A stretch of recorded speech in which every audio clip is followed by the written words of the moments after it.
Good morning, children. Today we shall deal with the topic why do we need a parliament. So, in this chapter we will be dealing with the Indian parliament, which is the most important symbol of Indian democracy and a key feature of Indian constitution. So, what do you mean by parliament? So, before moving on to the need of parliament, we should know the meaning of parliament. What do you mean by parliament? Parliament means the central legislature or the union is called as the parliament. So, when you come to the state level, you call it as state legislature or the legislative assembly. So, our parliament constitutes of the president plus the two houses of the parliament, which is the Lok Sabha and the Rajya Sabha. That means the parliament constitutes of the president plus Lok Sabha and Rajya Sabha, which are the two houses of the parliament. So, in all the democracies, we have an assembly of elected representatives, and these elected representatives are the ones who exercise all the supreme political authority, and this political authority is being done on behalf of the people. So, in India, such a body of elected representatives or such a body or such a national assembly of elected representatives is called as a parliament. So, this name may be varying from country to country, but it is a fact that each and every democracy will be having an assembly of elected representatives, and these members of, I told, parliament means it comprises of the president, the Lok Sabha and the Rajya Sabha. So, the members of the Lok Sabha and the Rajya Sabha you call as MPs, or you call them as the members of the parliament. They are called as the members of the parliament. So, this parliament holds its meeting frequently in the parliament, which you also called as the Sansad Bhavan, which is in New Delhi. Now, what are the functions of parliament? Why? What is the function that a parliament is doing? The first and the foremost function of the parliament is that it is the final authority making laws in the country. So, the task of making these laws is very difficult, and thereby you call it as this body or these assemblies, you call it as legislatures. So, parliament has the authority to make laws, it can amend laws, it can abolish laws, and it can make new laws. So, parliament all over the countries, parliament all over the world exercise, they will be having some exercise, they will be having some control over the government. So, each and every government will be exercising its function under the control of a government, and in India this control which is exercised by the parliament is direct and full. Now, parliament is also the highest forum where all sorts of discussion and debates are being done, mainly on public issues. Now, all the actions or all the money matters related to a country is being controlled by the parliament. So, these are the important functions of a parliament. So, in brief, if you say parliament, it is the area or it is the assembly where new laws are being introduced. It has financial control over the government. Now, it has control over the executives, and it is an organ of information also. Now, moving on to the two houses of parliament, Lok Sabha and Rajya Sabha. First, we will be dealing with Lok Sabha.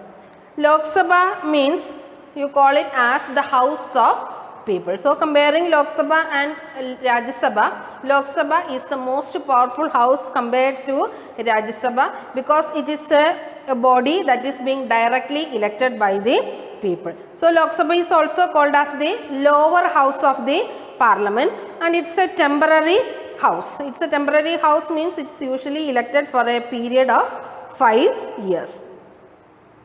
Even though you call it, I told, even though it is called as the lower house of the parliament, it is the most powerful house because they are directly elected by the people. Now, related to the number of members of Lok Sabha, Usually the maximum number of members in Lok Sabha is 550, or it can be, maximum number can be 550, and see, not more than 530 members are being elected, or they are directly elected from the state, and 20 are being elected from the union territories, or 20 members represent the union territories. At present we are having 545 members. Out of that, out of this 545, 543 members are elected from states, and 2 are being nominated by the president from the Anglo-Indian community. So this is related to the total membership of Lok Sabha.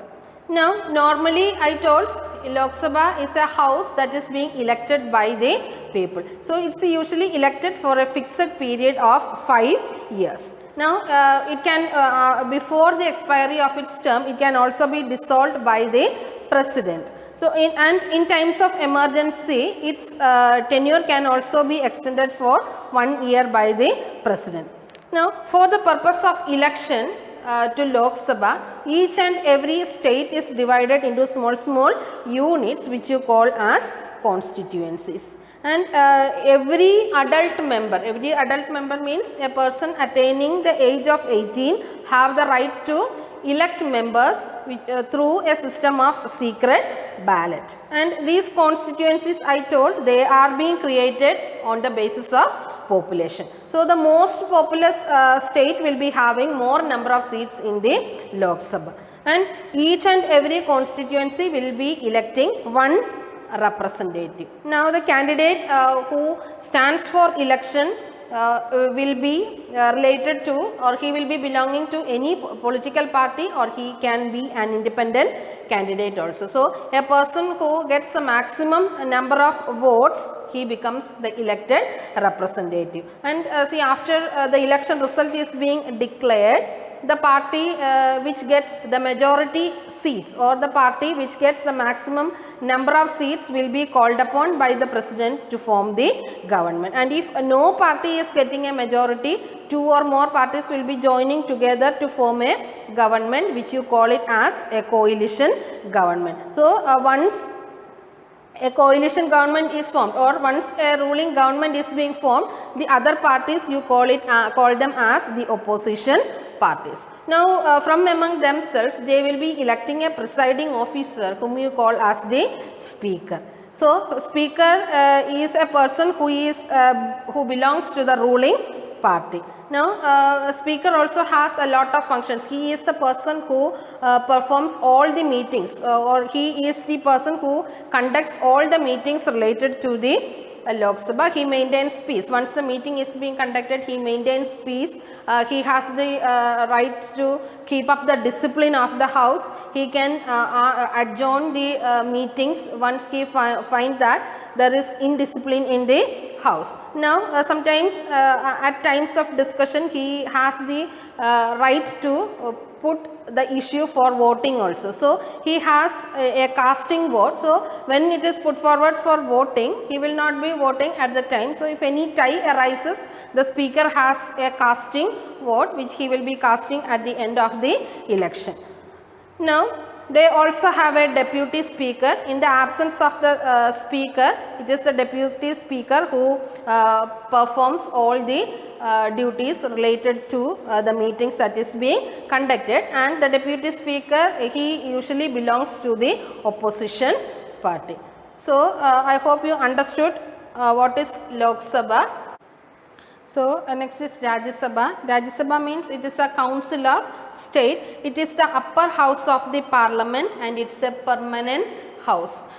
Lok Sabha is a temporary house elected for a period of 5 years, whereas Rajya Sabha is a permanent house. It is a permanent house. Now its members, or it cannot be dissolved, and the members are elected for a period of 6 years.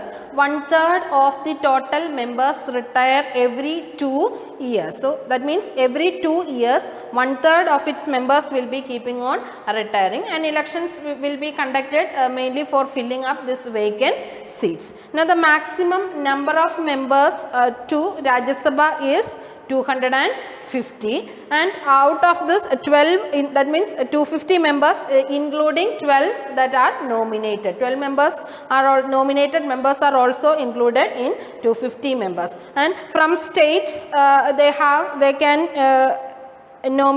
elect 238 members and 12 are being nominated. Presently we have 245 members, out of which 233 are elected and 12 are being nominated. So even from state, even if they are electing 238, 12 will be nominated. Now this Rajya Sabha will be representing states as well as union territories. Here also it represents states and union territories. Now the elected members always belong to the state government. So the members who represent the state will be elected by the members of the state legislative assemblies, and the members from the union territories, they are being elected according to the rules that is being made by the parliament. Now I told there are 12 nominated members. So these 12 nominated members will be persons who will be holding important positions in the society, like they may be reputed authors, they may be journalists, scientists, poets, then social workers, they can be artists. So such reputed personalities will be the ones who are being nominated to Rajya Sabha. Now here I told the presiding officer of Lok Sabha is speaker, whereas in Rajya Sabha the presiding officer is the vice president. He is the ex officio chairman. Ex officio means that means by virtue of his office. He got ex officio position because by virtue of the position that he hold in his office. Now they also have a deputy vice chairman. So in the absence of in the absence of this vice president, the deputy vice chairman will be holding over the meetings, and he is also the person who is elected from among themselves. This deputy chairman will be a deputy vice chairman is a person who is elected from among themselves. So this is related to Rajya Sabha. Hope you understood what is Lok Sabha and Rajya Sabha. It's very important. Learn the difference between Lok Sabha and Rajya Sabha. Thank you.